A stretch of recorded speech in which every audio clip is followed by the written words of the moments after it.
Fáilte, uicha hamna, darklings.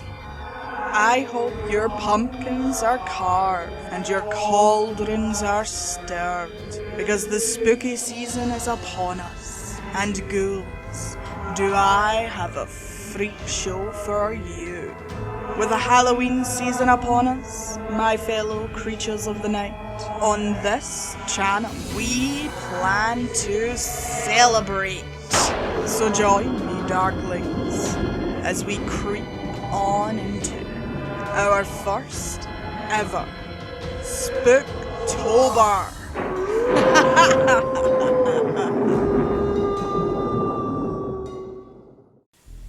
My local bar can't serve specialty beer anymore. The current owner, Jezebel, bought the bar about 10 years ago from Wayne. Wayne was a very special kind of jerk. You see, he had inherited a large sum of money and was in no way ashamed. He'd start a business on a whim and quickly abandon them. One of those whims was the Blue Velvet Saloon. The saloon was built in an old boarding house from the turn of the century. It was a truly beautiful brick building, and it took Wayne all of 10 months to destroy it. His latest whim turned out to be a stepping stone to his next wife, and as soon as he snagged the woman new to town, he stopped caring. The bar was dirty, filled with fruit flies. It was so bad you'd be better off trying to get drunk on dumpster slime. After a year of owning the bar, the health department came in hard and fast, and instead of cleaning, Wayne closed the doors and put a for sale sign in the window. Enter Jezebel. Jezebel was a soft but stern woman of 40. She had long, dark, raven hair and a slim figure that gave no hint to her age. Jezebel had the fine luck of marrying a rich, older man who quickly and tragically died of heart failure. Free of all responsibility, Jezebel turned to her secret dream, running an old-fashioned bar-room saloon. She knew that Wayne didn't have a lot of buyers given his naturally sweet disposition, and she knew none of them had the money for a full remodel.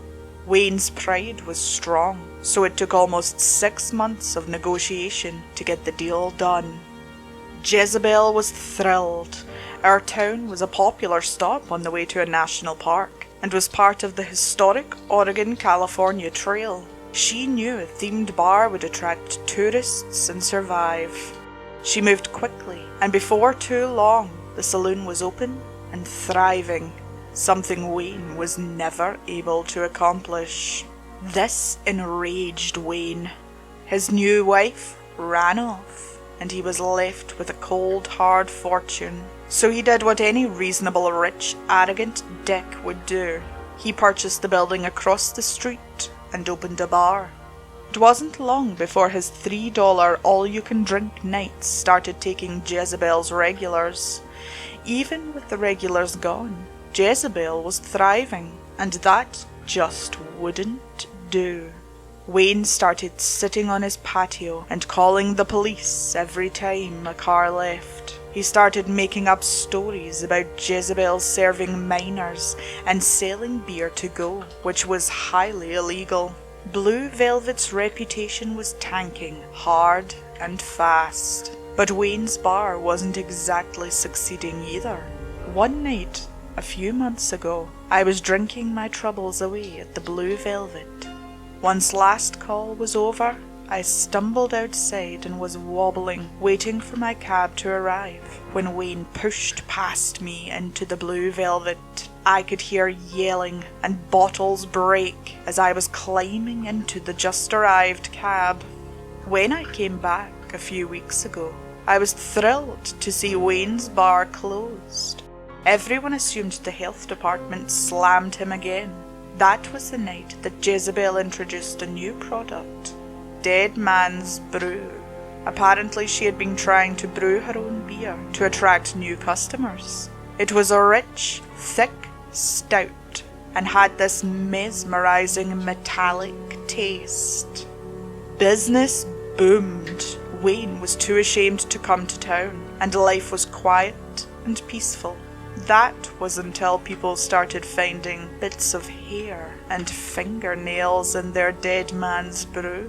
After one particularly hairy night, an elderly woman decided to file a complaint with the health department. We know where Wayne went now. Jezebel's trial is in 3 weeks.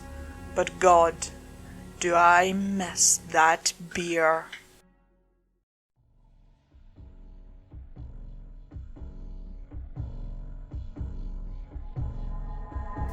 Thanks for joining me for tonight's tale, Darklings. I am GoblinPrincessKyo, and if you enjoyed our encounter, then subscribe for more accounts and tales from the darker side of life.